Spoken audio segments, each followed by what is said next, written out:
Since time's beginning, man has looked to the heavens for divine guidance. But are we hearing what they say? For some, it's a message of hope. For others, of coming destruction. The heavens await.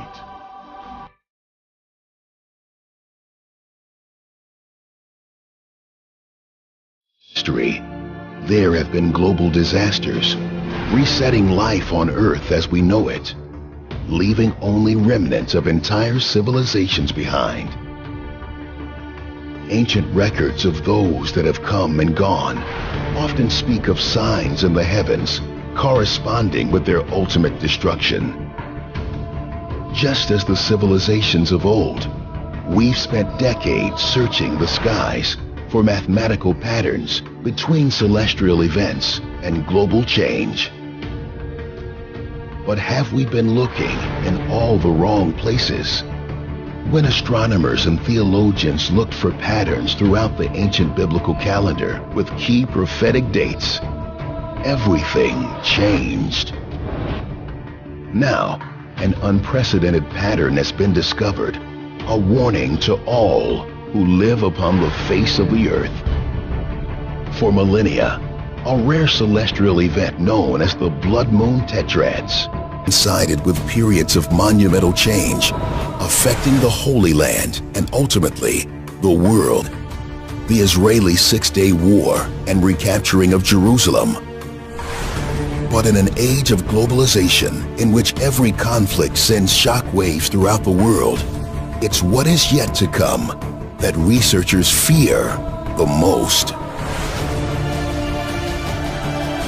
According to future projections, only possible today, the next occurrence of this anomaly is right around the corner.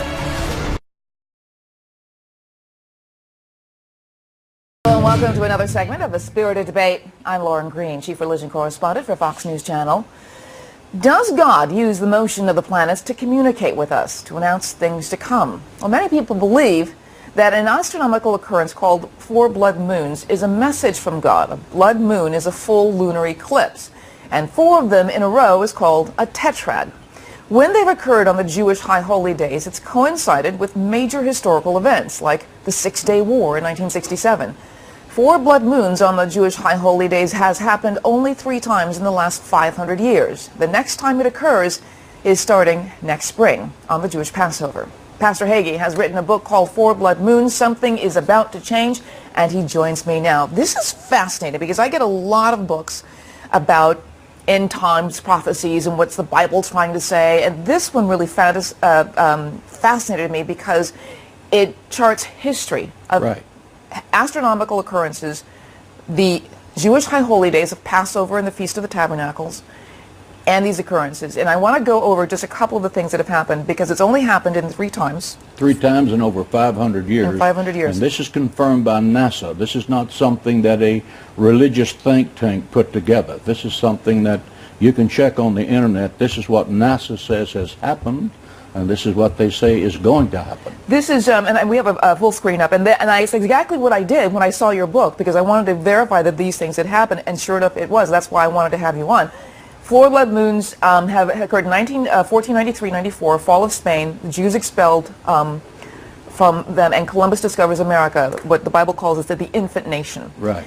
1949 to 1950, it follows Israel being declared a nation. State. And then a nation state. And then 1967, 68, the Six-Day War. Those are the last 3 times that 4 blood moons have occurred. Right. And so the next time it occurs actually is starting next spring. Starts April the 15th, 2014, next spring, and it happens on Passover. The second blood moon next year will be October the 8th on the Feast of Tabernacles. And then in 2015, it will happen again on Passover. And then it will happen the last time, September the 15th, and that will be on the Feast of Tabernacles.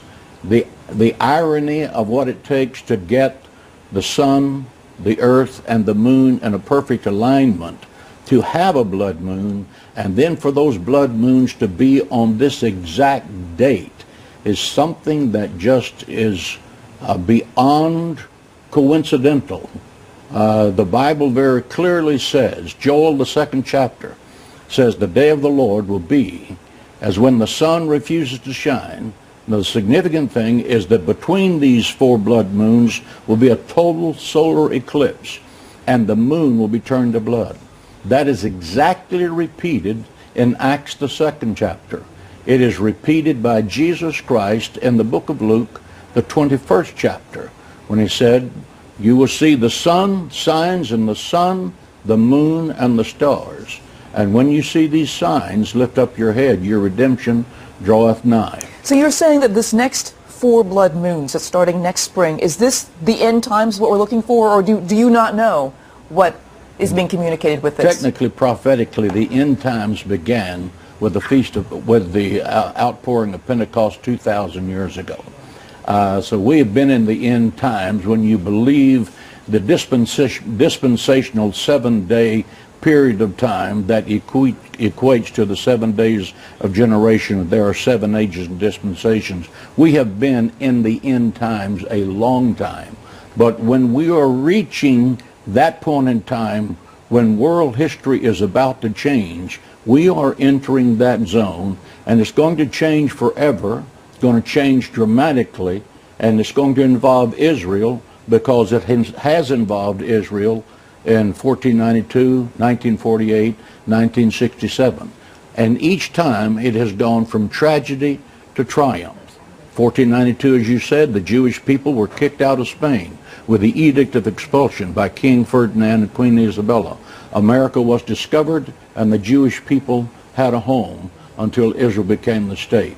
In 1948-49, Israel was a state. The thing that preceded that was the Holocaust, a time of tears and tragedy.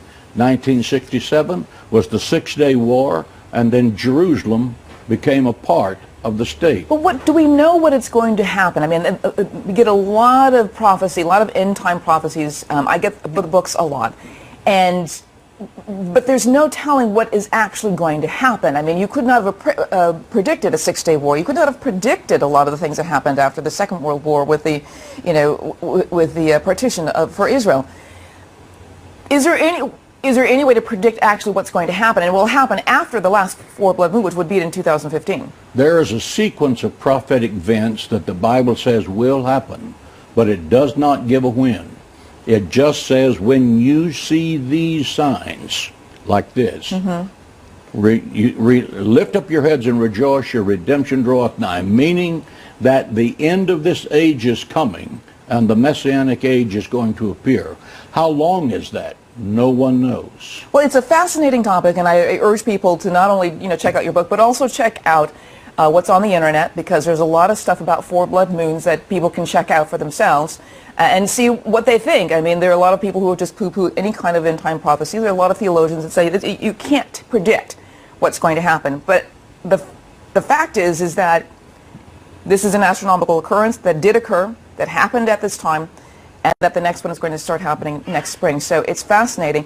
And one last thing, though, for the first time in history, I believe, Hanukkah is on Thanksgiving. For the first time in thousands of years, and it will not happen ever again. Is that part of what's changing in this world, too? God's trying to communicate with us something, or is this not even related?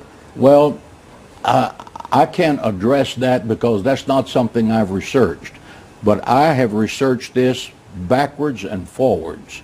And the concept that these 4 blood moons happen on a high holiday 4 times in a row with a solar eclipse in the middle is beyond the null hypothesis of probability. This is something that the Bible, using the sun, the moon, and the stars as a communication system to humanity, says something is about to change, and world history is going to change forever.